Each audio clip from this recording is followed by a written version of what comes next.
by Benjamin Franklin, we kind of reworked it, is that people don't plan to fail, they just fail to plan. Isn't that correct? Like we don't really plan to fail. I mean, even in your missions and what you're doing out there, your deployments, you know, whenever, you know, you never plan to fail, but you plan for all possibilities. And the thing is, we spend so much time planning for things in our lives that, you know, an hour or two of financial planning is kind of overlooked, right? Think about a wedding, right? Maybe some of you want to get married sooner. You know, it takes months, sometimes even years to plan for a wedding, right? Your annual vacation, sometimes weeks and months, you're on every single website trying to figure out where to go.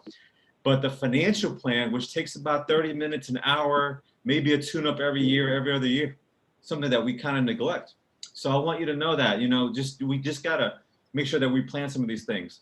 A little bit about myself real quick, all right? I don't like talking about myself, but you do need to know who I am. Hopefully you have a little bit of, you know, a willingness to listen to me today, but I've been licensed since 2006. I majored in finance and economics, a double degree in college out in Norfolk, Virginia. And I started building my own independent brokerage since 2009. All right, so we've actually been able to build our own business. My wife and I do this together. She handles the back office administration. I handle the clientele and the agency. I trained over 125 licensed agents, part of my team.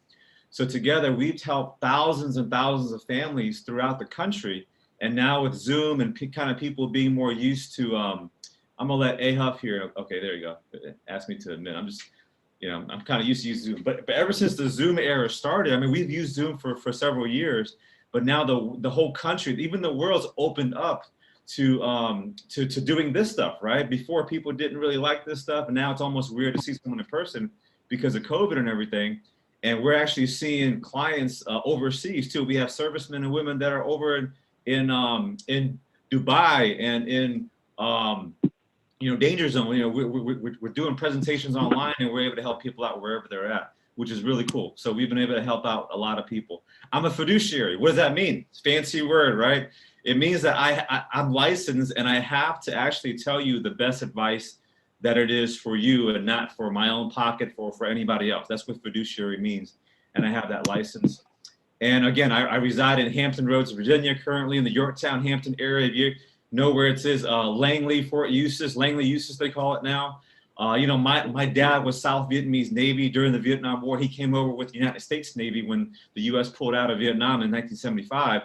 My father-in-law was 26 years in the Navy. I know I'm talking to a lot of Army right now, but you know, I was in JROTC Army in high school. I did 4 years of that. And then life took me a different course, or otherwise I probably would have went to the service. But you know, we've dealt with many military families, benefits all around the clock there.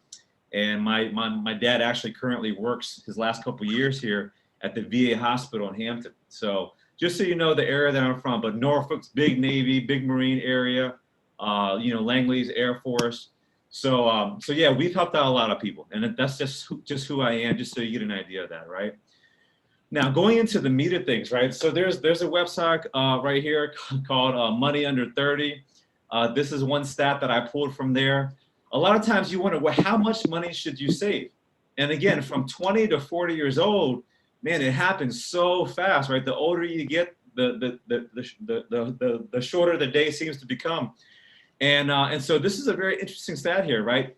This says if you make whatever income you make on this side, wherever you're at, I'm pretty sure you guys are towards the middle or above here, but it says you should have saved by, you know, by whatever age that was, right? So by 40. So if you make $30,000 or $50,000 a year, by the time you hit 40 years old, you should have saved around $60,000 or $18,000, right? If you make $100,000 a year, which I think most of you on here are officers or so on. So if you make $100,000 a year, by the age of 40, you should hypothetically or ideally have a little bit over $250,000 saved. All right, now let's look at the reality of things. This is 401k balances, okay? I'm just gonna use this because this is the number one thing people use to save in through their jobs. For you guys here in the military, you guys and gals, it's the TSP, right? Well, in the 2009, or I'm sorry, the first quarter of 2019, you know, the average 20s, people in their 20s have a little bit less than 12 grand saved. People in their 30s have a little bit less than 43,000, about $42,000 in their retirement accounts. 40s, only 100. 50s, $174,000 saved. And most people that are in their 60s, right? This is alarming here, only have an average. And by the way, this is a study done by Fidelity. All right, Fidelity Investments, big time brokerage firm, only about $200,000 in their retirement account saved, which is very, very alarming. And again, people don't plan to fail, they just fail to plan, right? And it's just the idea of understanding money. Sometimes it's budgeting, sometimes it's paycheck to paycheck, but all the time it's just excuses, right? You know, if I ask you right now, can you afford to save money? Now, most of you guys will probably say, yeah, of course I can save money. A lot of people out there say, no, I can't afford it. You know, I'm getting paycheck to paycheck, whatever the case is. Well, I didn't say how much money, did I? Can you afford to save $1 a day?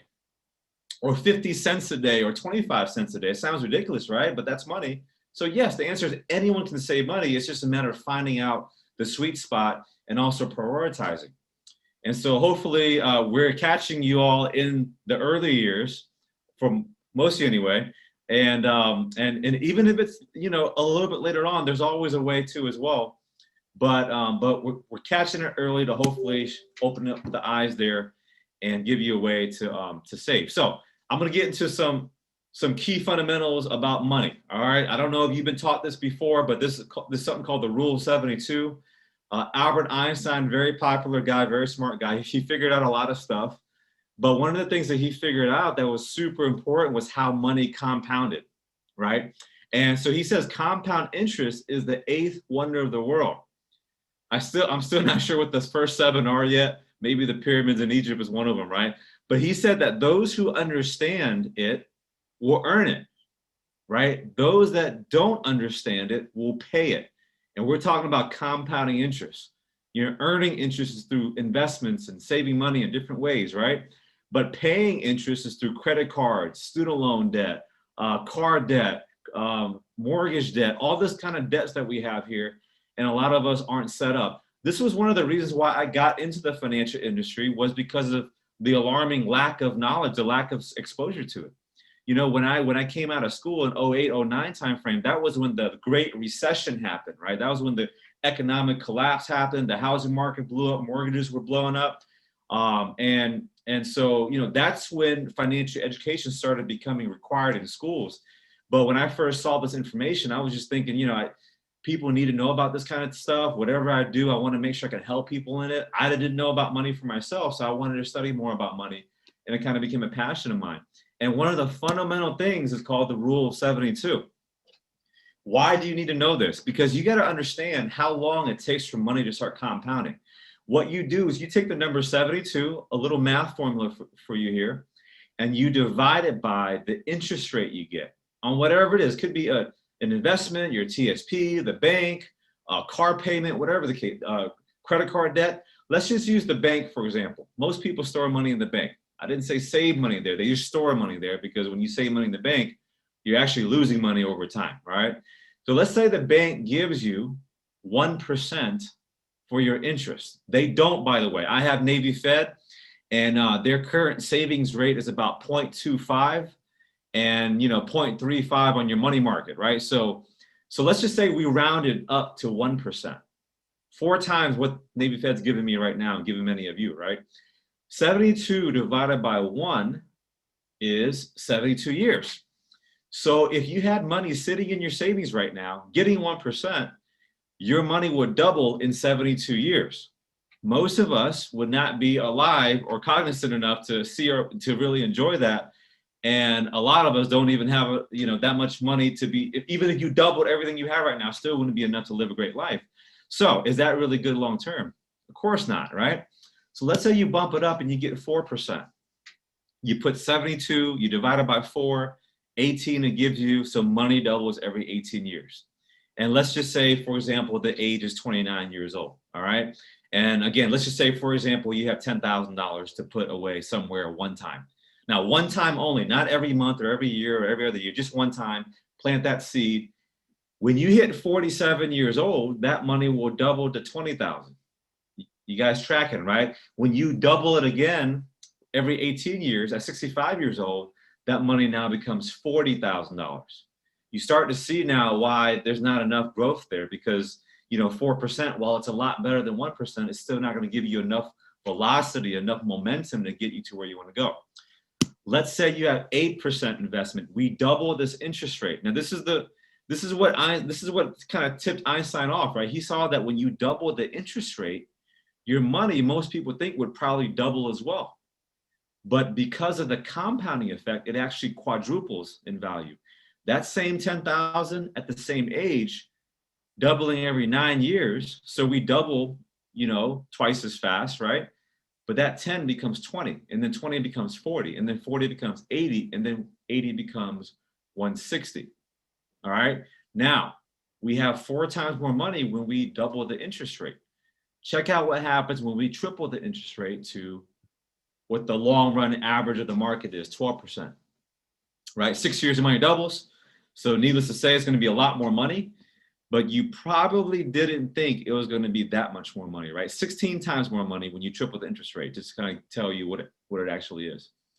Now, of course, that's, that might be enough to retire. Maybe if you retire today, but, well, depending how old you are, right? But in 20, 30 years, that still might not be enough. But hey, that's only off of $10,000 one time. What if you kept on feeding this vehicle that can grow for you, right? And so the question always comes, I've done this thousands of times, right? I can't believe it's been thousands of times, but the question always comes, well, David, where do you get 12% from? Of course, right?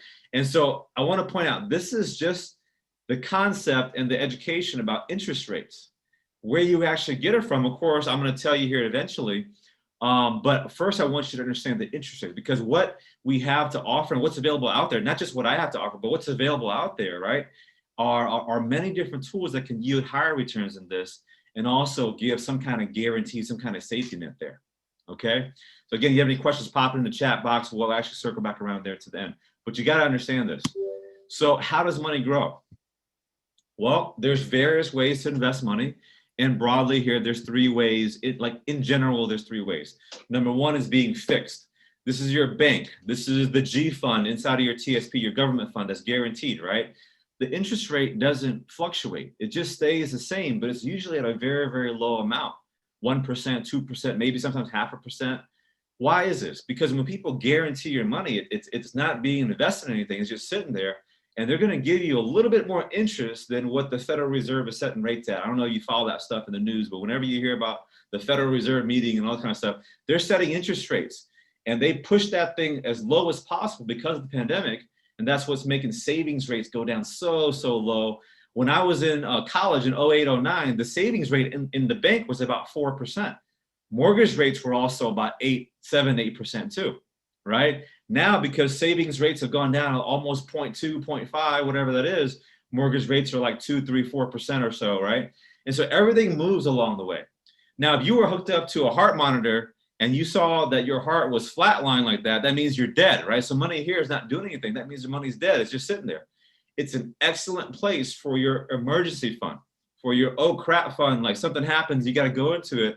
And instead of going into, Discover, Visa, MasterCard, right? You can go to your savings account and pull that money out. But long term, 5, 10 years, 20 years, it's a horrible place to store money because inflation will kill that, right? The average inflation price, cost of living, let me just put it in simple terms.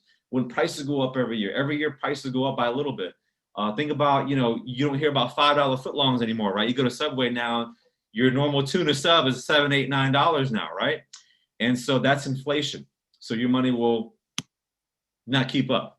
The other way is what people have long done for as long as you can remember, right? It's the stock market.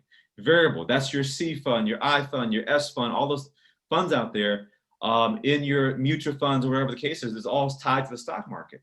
Some months will be very, very good. Some months will be bad. You go through this drop. If you're young and you go through a drop, they say buy more, which is true. But hopefully by the time you retire, everything will be up high, right? Well, if you think about what happened last year in the pandemic, the market took a huge drop. Back in 08, 09, the market took a huge drop. Back in 9/11, 2001, the dot-com bull market took a huge drop. back in 1991 when my parents lost their jobs, right? Desert Storm timeframe, market took a huge drop. So you think about it, every 8 to 12 years, we see the economy boom, really, really big, and then bust, right? Boom and bust. Every 8 to 12 years is the economic cycle. We just went from 08, 09 to 2020. We had a huge bust, right? That was 12 years exactly, almost, right? And they were calling for it back in 2017, 18, 19. Nobody thought it was going to be an aerial disease, right? It's crazy, right? Nobody saw that one coming. But now we reset and we're now back in another 8 to 12 year window. The thing is, what if during, you're 55 years old, or you're 52 or 58 or wherever the case is, right? And you're in the middle of that cycle or in the beginning of that cycle and it takes a bust. What's going to happen? You got to wait a few more years. So if you're hooked up to a heart monitor and you're seeing your pulse be, jumping like that, that's not a good sign, right? There's some issues there. So the third way to actually do it, and again, we help people diversify. It's good to have funds everywhere, here and there. I know a lot of you, especially if you're millennial, you have that Robinhood account, right? You have that Webull, you're on Reddit, right? You're following stuff. It's almost these trendy things now. And by all means, have fun with it, right? But think about financial security long-term, spread out your assets. There's a great book called the Cash Flow Quadrants that I'm gonna drop some names here of books maybe you should pick up, or audiobooks. But Cash Flow Quadrants talks about how to create cash flow, diversify your cash flows, right? But this is one strategy that so many people aren't incorporating. It's called indexing. Why are so many people not doing it? Well, because it was born after 2001 and it's only been about 18, 19 years. There's a lot of people doing it. Those that learn about it do it. But the information still hasn't reached so many people.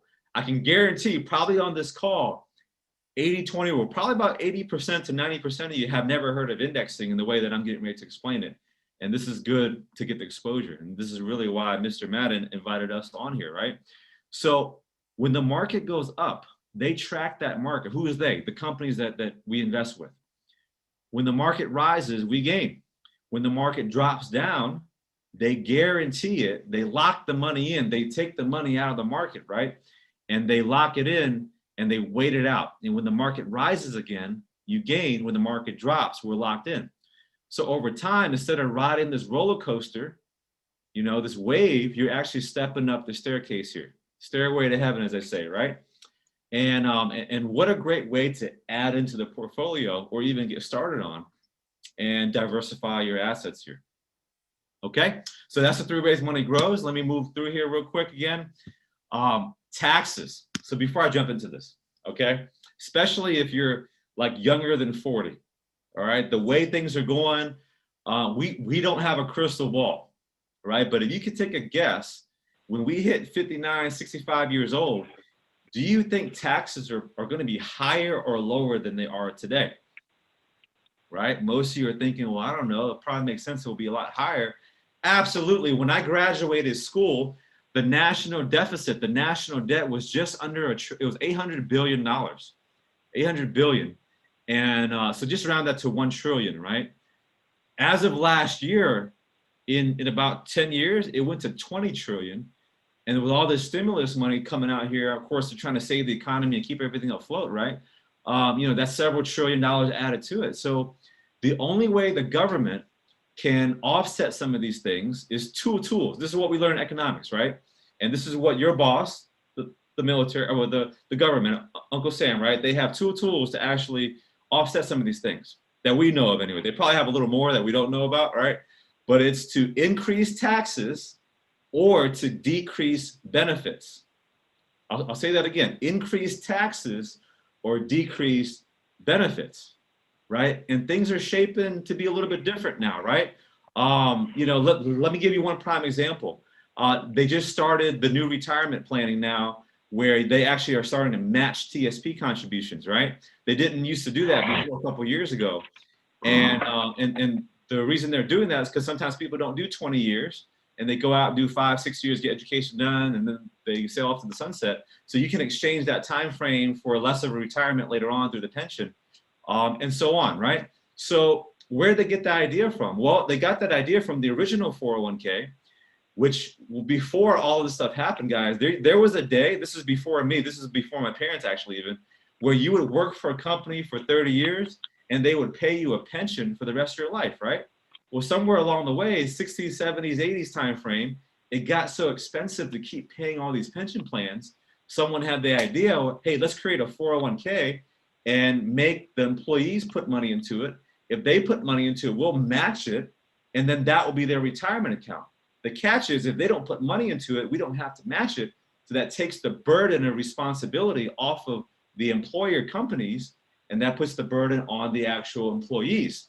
And guys, railroads right now are cutting pensions up in Pennsylvania. This is crazy. Never thought that would ever happen. Fire departments now are cutting pensions because it's getting too expensive. So I take it, the government's adjusting because planning ahead too as well, which is a benefit all the way around. But I want to drop that nugget of knowledge on you. Because again, knowledge, you got to have that kind of history. If we know our history, we can actually try to avoid mistakes because history tends to repeat itself, right? So why is that coming into play now? Well, we're shaping to taxes. There's 3 ways that you can save money and pay taxes. The first way is paying taxes now, right? This means that when you invest the money, every year you get a 1099. Around this time of year, you get a 1099, or last month, and you claim that on your taxes, and you're going to pay taxes and claim it for this year on your income. This is your savings. Yes, we get taxed on that 0.25%, right? That statement you get that's like 2 nickels, right? And you got to pay taxes on 10 cents. That's your savings account, right? CDs, money market accounts. Again, they're getting such low returns. Your stocks, your Robinhood accounts. You guys have been doing GameStop or whatever you guys have been doing out there, right? You're making gains on it. Guess what? You're going to have a 1099 to pay taxes next year. Your mutual funds and so on, okay? And I do a little bit of that stuff too, just for some fun, right? But as you can see here, this is your life, your age, you get taxed every year as you go. When 401 came out, your TSP, your IRAs, if you have any nurses or doctor friends that are civilians, they have 403B, okay? All of these are tax deferred. You put money in, hopefully they'll match you wherever you're at. I guess some of you guys get that now. But later on, when you hit that age of 59 and a half years old, you get taxed at that point when you pull the money out. And again, you save up that big pool of money, you get a nice tax break right now, but you exchange that for paying taxes when it gets nice and big, right? And then you have your taxable never, okay, which is 529 plans, which are college savings plans. Those are good for kids. They have some restrictions in those kind of things too as well. There's Roth IRAs, which are great. I'm gonna cover that here in a minute. And then there's cash value in life insurance. Now, I'm gonna circle back around to that, but in these 3 vehicles, right, and only these 3, and really it's only 2, because the 529 is for college. We're probably past that point right now for a lot of us. But Roth IRAs and cash value inside of the right type of life insurance are all tax-free vehicles. What happens? Well, you use your after-tax money, meaning when you get your LES, right, you've already been taxed by the government. They've already taken out your FICA, your Medicare, your Social Security, all that good stuff, right? Already been taxed. That net income, you use that money to invest into either one of these. And guess what? You pay taxes on it already. The interest that it grows from there will be tax-free totally for the rest of your life, and even on until after that. Well, your legacy after that, I mean. So think about this, right? You guys are farmers, right? You go to the store. Now, this is not technically farm, but you go to the store. You kind of just follow me, right? You go buy a barrel of seeds. Would you rather pay taxes on those seeds at the store at Virginia 6% sales tax, right? Or would you rather go and plant those seeds over 100 acres, right? And build that thing big, right? And then pay taxes on your harvest at federal and state if your state taxes you. Later on when you get older, I don't know. I'd rather pay the sales tax right now, the tax right now on the seeds, and then forego the harvest being taxed. Well, that's exactly what we're doing when we're putting all our eggs in one basket. Now, again, not saying that none of these are bad, right? These all have its role. If you have money short term, some play money in your stocks and stuff like that, yeah, definitely have some play money there, some savings there. Your TSP, get the match, 5%. If that's what the match is, get the 5%. It's free money, right? So they tax you and you lose some of it. At least it's 100% free money there. But beyond that, definitely consider diversifying and putting something here. Last couple of points here. Roth IRA started in 1997. There's a 59.5 rule. So it is for retirement. You have to use it for retirement. Individual retirement account is what it stands for. There's certain kind of perks for first-time home buyers. You guys have the VA loan, so you probably aren't concerned about that with the down payment thing. But for civilians, if you had that, you can pull some money out for first-time home buyer. There's certain college expenses that can be taken out, and for birth and adoption expenses, there's certain things you can take out money early for that too. But otherwise, it's locked into 59.5. Max income. Now, this is going to be telling about the IRS. By the way, the IRS, someone said, stands for I'm really sorry, right? Yeah, a little bit. So if you're single and you file your taxes as a single person and you make over $125,000 per year, you cannot fully fund your IRA, so your Roth IRAs. So what does that tell you about higher income earners? They don't want you guys to have some tax savings on your IRAs. If you're married, filing jointly, it's increased to $190,000. So just about, 90,000 or so each, right? Guess what? If you make over that, you can't fully fund a Roth IRA. And even if you could, currently this year, if you're 49 years old or younger, you're only allowed to put $6,000 a year into it, about $500 a month, right? And most people fund it, different ways. But if you're 50 or over, you get to catch up because the government is saying, man, you're almost to retirement. You get a catch-up provision. It's only $1,000 more, so $7,000. So that tells you a lot about kind of the thinking behind whoever created all this stuff and the rules that they have in it. Best of all, though, your military folks here, you can access it with Roth TSP with a lot less restrictions, right? In the Roth TSP, your limits the annual limits are really high, like $24,000, $25,000 now, right? I believe if they match you, they match you on the regular side, the traditional side, but you can still put your contributions on the Roth side. They can't match you on the Roth TSP because they can't deduct that from their taxes. So, but needless to say this, but I just say here, you guys already have access to doing this through the Roth, through your career. Definitely start taking advantage of some of that. And if you want to go outside a little bit, then we can talk about that too as well. But I want to dive into the tax sheltered life insurance. Now most people, including me, right? When we first hear about life insurance, first of all, most of us don't even know what it is, how much we need. But a lot of us buy it for a death benefit, right?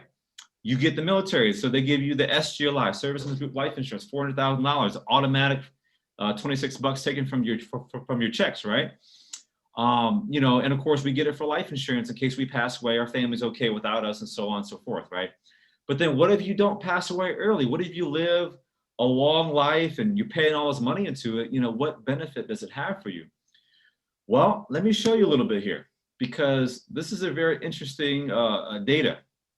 This big pie right here, okay, represents all of the money in the country. They call it the money factor. Well, because of all the stuff going on right now in the past few years, 80% of all of the wealth is being stored inside of the banks, okay? There's safety there. People are scared. They're busy. They're not sure what to do. The market's up and down one day. But the low return in the banks prevents people from being able to grow that money. 15% of the wealth is being stored inside of investment accounts, right? There's growth there, but there's also risk. I don't know how you feel about risk. Most people that understand risk can bear it, but the majority of people that don't understand the risk in the stock market, they just don't want to lose their money, right? And what we've seen though, wealthy America, ladies and gentlemen, I've read books about this stuff, right? I've seen it through college, been in the library, seen stuff about this. But when I first saw the plan, I was like, that's it. There are tax sheltered policies called investment grade life insurance policies. The wealthy have been doing this for a very, very long time. If you look up this code called IRC 7702, it is not a retirement account. There's so much misinformation out there. Like if you Google this stuff, that people say this and it's because people aren't, they're not representing it the right way. This is not a retirement account because you don't have to wait until you're 59 and a half years old to get it. This is a tax sheltered policy that was, this law was written since 1913, where the money that you invest into these plans, right, can be built and indexed, and later on you can pull it out for retirement, but not necessarily you have to wait till then. I had a client pull money out 2 weeks ago to buy their dream car. They built up a lot of equity inside their plans, and they pulled money tax-free to buy their dream car. They were retiring. You know, you can use it to supplement retirement. You can use it for traveling, for investment, for college planning for the kids, you know, long-term care, critical illness, stuff like that. Many, many living benefits that are built into life insurance plans. But again, you have to have the right one. You don't want the ones that are death benefits. These are minimum death benefit plans that are designed just to have enough to shelter your money to grow tax-free. The IRS code and law says that if you have a life insurance policy and it falls within a certain amount of limits, the money inside can be used tax-free as long as there's a little bit of policy built into it. That way they don't classify it as an investment, they classify it as a policy. By the way, the government wants you to have life insurance. That way, in case something happens to you, your family doesn't become a liability to government benefits and stuff like that. That's why they make you get the SGLI, right? Just in case. So anyway, I don't want to go into too much detail because I just want you to put that into your mind. But that's the story about investment, guys. In the past, about 15, maybe 20 minutes here as I've been talking, you know, this is the story about investments. You probably know more than 90 to 95% of people that you know around you about money. And I just want to give you that power there, right? How can I serve you? Well, I am 100% independent, non-captive agency. So meaning I work with over 100 different financial companies, all A-rated. That's not A-, that's A-rated, okay? And like Transamerica, like Fidelity, like Nationwide, Pacific Life, we have it all. So one of the things that I wanted to do was I didn't want to be limited by a company's brand. I wanted to be my own brand, right? And so we are able to help families out wherever they're at, whatever company. Maybe some of you guys don't like Peyton Manning and just don't like Nationwide, right? We can go to a different company for that. But anyway, we have lots of different avenues, all the above, variable stuff, fixed stuff, index things. We have all the above. We have a no-cost personal financial analysis where we get together. We do 2 sessions, custom strategy. We don't charge any money for that. We give knowledge. And if there's a possibility to do business and take it to the next step, then we can do that. No cost master cash flow session. I don't want to sound like an infomercial right now, right? But I just want to tell you, there's no cost to this. People are surprised. We work with people one-on-one, and this to me changed my whole strategy in saving my own money.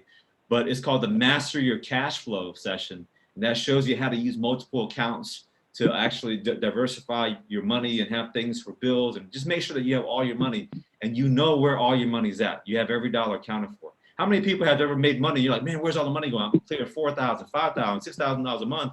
I don't see any of my money. It's probably because you're spending it or you're paying bills and different things. So in about 5 or 10 minutes, we can do this cash flow session, maybe about 30 minutes or so.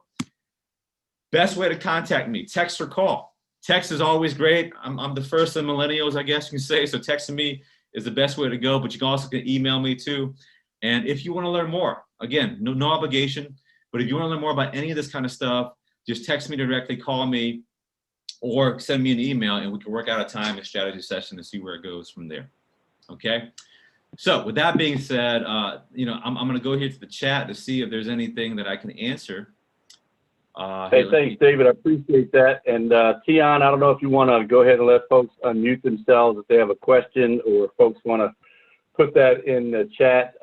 Just want to make a statement. Of course, the Pershing Rifles, PRG, NSPRAA, the NSPR, Pershing Angels, no one here is endorsing any particular product, or no one here is suggesting that anybody work with any particular person or agency. We asked Sean to come, and of course now David, to come and bring this information for information purposes. And as he said, he's available to speak with folks. We just want to make sure we put that disclaimer out there that no one here is endorsing any particular product or agency. This is for information, and we do encourage that folks become informed about what their options are. And with that said, do we have any folks? Is that a question there? I saw in the chat room. What was the name of the book? Cash Flow Quadrant, I believe, is what they're talking about. Is that the one? Yep, Cash Flow Quadrant. I'll type it in the chat. Yeah, that's a great book. There's a couple of investment books that I would recommend, highly recommend, because investments could be a way of retirement as well. That's something that I will just tell everyone to start looking into that and reading on that and doing some your own research on investment. All right. Well, I don't see any other questions there. I got a hands up, Mr. Paul. Okay. I'm gonna set it up where everybody can be able to unmute themselves. Go ahead. You should be able to unmute yourself now. A lot of questions. Are these slides going to be available for this presentation? Are y'all going to have all these together? We'll get these slides and we'll add them to the ones that we have for the. I can provide them to the Pershing Angels as well, and we'll add them to our business meeting notes slides. Hey, David, is it okay that we share these slides? Yes, absolutely. Good question. That's what I want to make sure. You would ask that. Yeah. Okay. I will do that, Paul. Little John, I see your hands up. Yes, David, great presentation. You kind of talked to it a little bit earlier, but do you have any comments? And again, I know that you give advice and not prescriptive direction, right? But with all of us being, well, most folks being military, getting a guaranteed check through this pandemic timeline, what is your thought process on investing in a market that's starting to suffer while we have guaranteed income that's not being hit by the recession? Great question. So my thoughts on that are always to make sure that you have your budget and your expenses planned out for first. You know, you take out a portion, maybe 10%, 8%, 15%, whatever it is comfortable for you, and you start to diversify. And as long as you're thinking long term, right now is an excellent time to get started because we're kind of on a reset. We just had a big crash. The market's done actually really, really well since about midway through last year, around June timeframe. And so if you think about 10 to 12 years from now, you know, we could be seeing a lot of great things, especially as the vaccine rolls out and stuff. People are less scared. Hopefully there won't be another downturn, but that's where indexing comes along too, where it catches you if there is another outbreak or another variant of virus or some kind of, you know, crazy stuff like that. Thank you very much. A lot of the folks on here, we've got a lot of undergraduates that are about to graduate college and go off and become lieutenants. And I'm trying to remember what the number was, but I know when I was a lieutenant, someone said, well, you need to be looking at making sure that you put at least X% of your income into some kind of a saving. What's that percentage number now? I'm sure things change from time to time. Or is that still the recommendation or what? No, the rule of thumb is to do 10%. You know, if you can do 10%, minimum 5-10% if you're in your 20s. Once you get to your 30s, it goes up a little bit. Then your 40s, it goes up a lot more. You know, but in general, 10%. Awesome. Anybody else have any questions out there? You don't even miss it if you do it on a regular basis. You don't even miss it coming out of your check, out of your TSP. If you start it up now, you don't even miss it. It'll just be a regular thing coming out of your check, like your Social Security. So if you're young, go ahead and set it up now. Yeah, a lot of times it's out of sight, out of mind. You know, once you get it gone and you treat it like a bill, you're used to living without it, and then later on you look around, you're like, oh man, I have all this wealth. You know. Yeah, for the military personnel, like if you're using the TSP, use it. I mean, because that's what I use, and I have it set up when it automatically comes out, and I don't even think about it. It's just like taxes. Don't think about it because it's going to happen anyway, right? So using that method to allow it to come out before you even see it will pay dividends for you. So there's a comment in the chat window saying, can you stress the importance and benefit of investing now as a new second lieutenant? And I guess the inverse of that, as opposed to waiting till you're a captain or a major or something.